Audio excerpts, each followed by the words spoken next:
என் இனிய அன்பர்களே, உங்கள் அனைவருக்கும் என் அன்பான வணக்கம். முடிந்த தவறும் தொடரும் சரியும் நீயே நாவல் பகுதி 3. வாங்க தொடர்ந்து கதையை கேட்கலாம். தன் அறையில் வந்து படுக்கும் போது முகிலனின் அப்பா மனம் வின் வின் என்று வலித்தது. முகிலனின் கோபம், அதை அவரால் புரிந்து கொள்ள முடிகிறது. ஆனால் காரணமே இல்லாமல் இனியா எதற்காக கோபத்தை காட்ட வேண்டும்? அதுதான் அவருக்கு புரியவில்லை.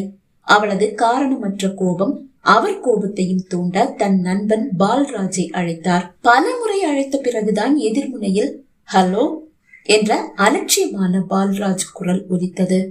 டேய், என் பையனை சூழ்ச்சியால உன்னுடைய பொண்ணுக்கு கட்டி வச்சுட்ட.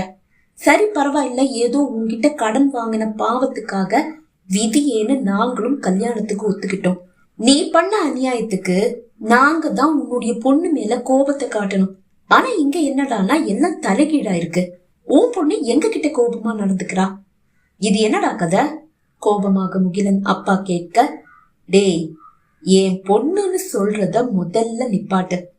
எப்ப உன்னுடைய பையனுக்கு நான் கட்டி வச்சுட்டேனோ அப்போ அந்த நிமிஷத்துல இருந்து அவ உன்னுடைய மருமக, உன் மகனோட பொண்டாட்டி. இனிமே அது சரியில்லை, இது சரியில்லை, அவ கோபத்தை காட்டுறா, அப்படி பண்றா, இப்படி பண்றான்னு இந்த சின்ன பசங்க ஸ்கூல் டீச்சர்ஸ் கிட்ட போய் கம்ப்ளைண்ட் பண்ற மாதிரி என்கிட்ட வந்து கம்ப்ளைண்ட் பண்ணிட்டு இருக்காத. எனக்கும் அவளுக்கும் இனிமே எந்த சம்பந்தமும் இல்ல. இப்படி பேசினா எப்படிடா? அவ உன் பொண்ணு தானே, யாருக்குடா தெரியும்? அவ அம்மா கிட்டதான் கேட்கணும். ஏண்டி, உன் பொண்ணு எனக்கு பிறந்தவதானா என்று பால்ராஜ் மனைவியிடம் கேட்பது முகிலன் அப்பா செவியை எட்டியது. அவர் காதில் ஈயம் காய்ச்சி ஊற்றியது போல் வலித்தது.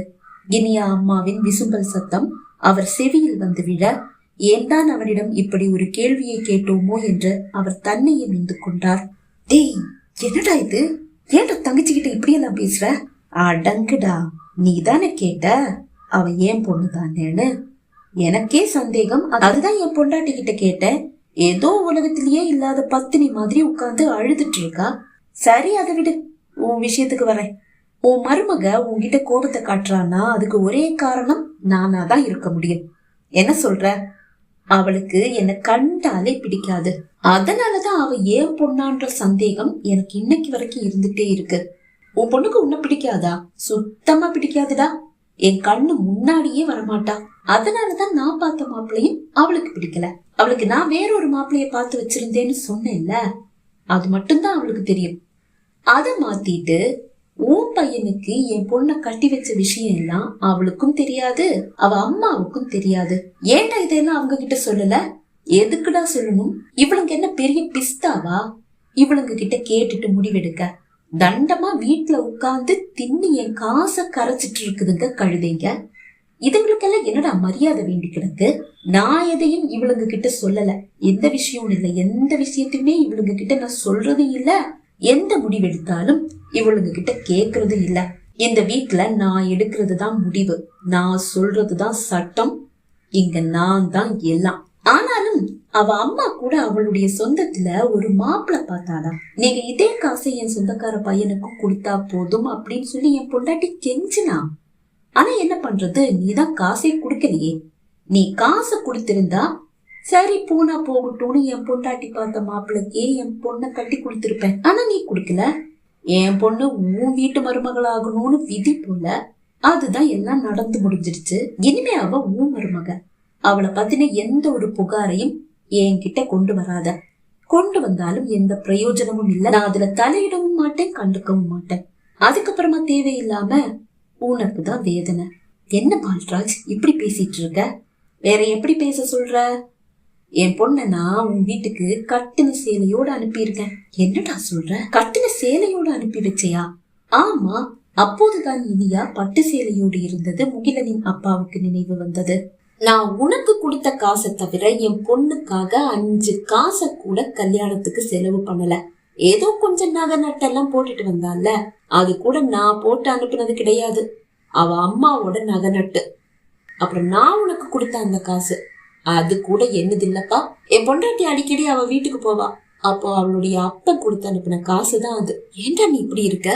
அதுதான் சொன்னேனே, அவ எனக்கு பிறந்தவ தானான்ற சந்தேகம் எனக்கு இன்னைக்கு இருக்கு. அப்படி இருக்கும்போது நான் எதுக்காக அவளுக்காக காசு செலவு பண்ணணும்? அடப்பாவி, இப்படி ஒரு தகப்ப இருப்பானாடா? அதான் நான் இருக்கேன்ல. அவளை சுத்தமான தலை முழுகிட்டேன். இனி நீ ஆச்சு, உன் மருமகளாச்சு என்று கூறிய பால்ராஜ் அழைப்பை துண்டித்தார். முகிலன் அப்பாவுக்கு தூக்கி வாரி போட்டது.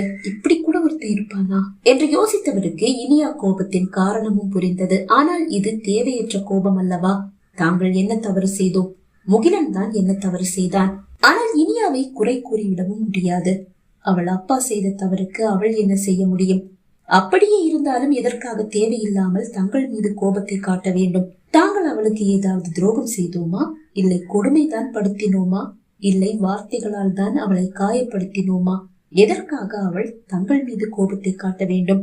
என்ன ஆனாலும் நாளை காலையே முகிலன் இனியா இருவரையும் ஒன்றாக அமர்த்தி நடந்த அனைத்தையும் முகிலனுக்கும் இனியாவுக்கும் தெளிவுபடுத்த வேண்டும் என்று அவர் முடிவு செய்தார். அதன் பிறகுதான் அவர் விழிகளை உறக்கம் தழுவியது. ஆனால் காலை அவர் எழும்போது முகிலன் வீட்டில் இருக்கவில்லை. இனியா அரைக்கதவை திறக்கவே இல்லை. இன்று மாலை தமிழும் அருணும் கல்கத்தா செல்கிறார்கள். அப்பாவும் அவர்களோடு சென்றாக வேண்டும். இனி எப்படி முகிலன் இனியாவை ஒன்றாக அமர்த்தி பேசுவது? என்ன செய்வது என்று அறியாது யோசித்தவர் முகிலனை அழைத்தார். ஆனால் அவன் அழைப்பை ஏற்கவே இல்லை. பலமுறை அழைத்தும் அவன் அழைப்பை ஏற்கவில்லை. மாலை அப்பாவை அழைத்து செல்ல தமிழும் அருணும் வரும்போது அவர்களோடுதான் வீட்டிற்கு வந்தான். ஆனால் இப்போதும் இனியா மாடி இறங்கி வரவில்லை. முகிலனை கண்டதும், முகிலா, உனக்கு எத்தனை தடவை போன் பண்ண? ஏன் நீ போனை எடுத்து பேசல? அப்பா கோபமாக கேட்க, அப்பா அவனே கோபத்தில் இருக்கான், நீங்க வேற அவன் கோபத்தை ஏத்தாதீங்க என்றாள் தமிழ். கோபமா இருக்கானா?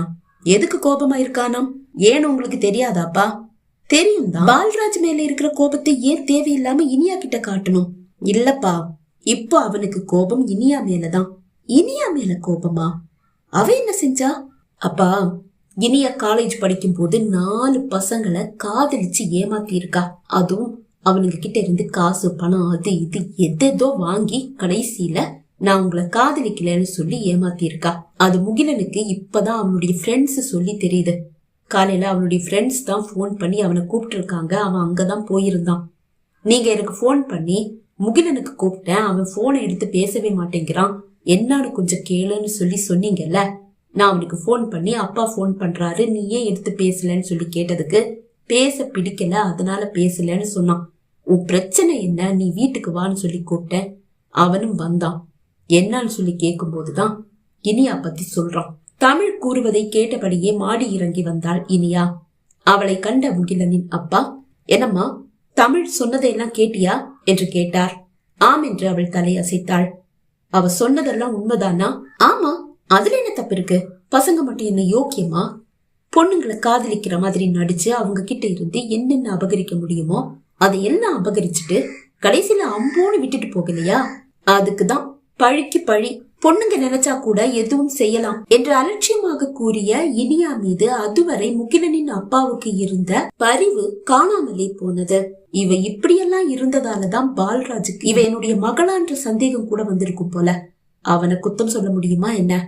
இதுக்கு மேலையும் நான் இவளுக்கு சப்போர்ட் பண்ணி பேசினேன், அப்புறம் முகிலனோட கோபத்தை கண்ட்ரோல் பண்ணவே முடியாது என்று நினைத்தவர் பால்ராஜ் கூறிய எதையும் முகிலனிடம் கூறாமல் அமைதியாக தமிழோடும் அருணோடும் கிளம்பிவிட்டார்.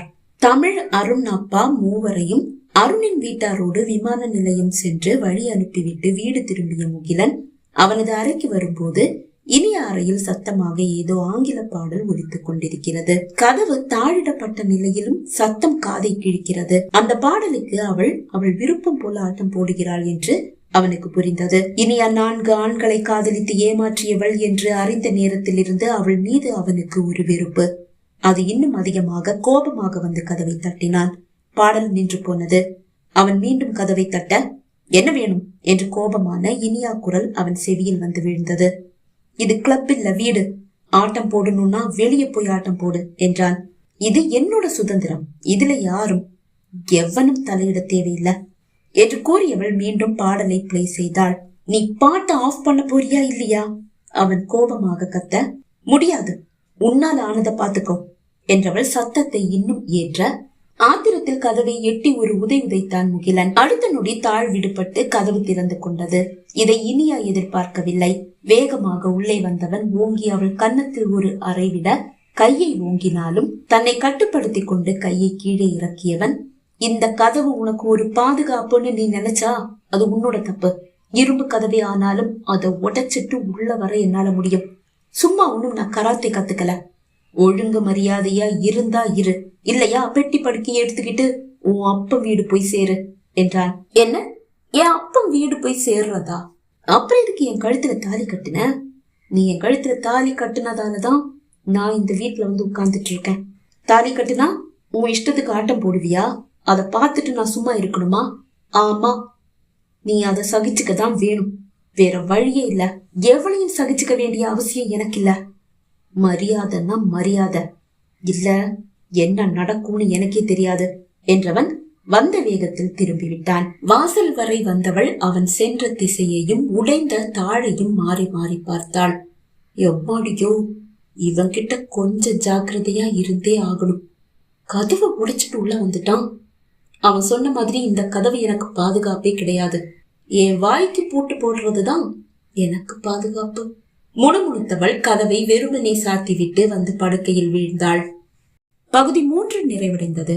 பகுதி 4 உங்களை சந்திக்கும் வரை விடைபெறுகிறேன். நன்றி, வணக்கம்.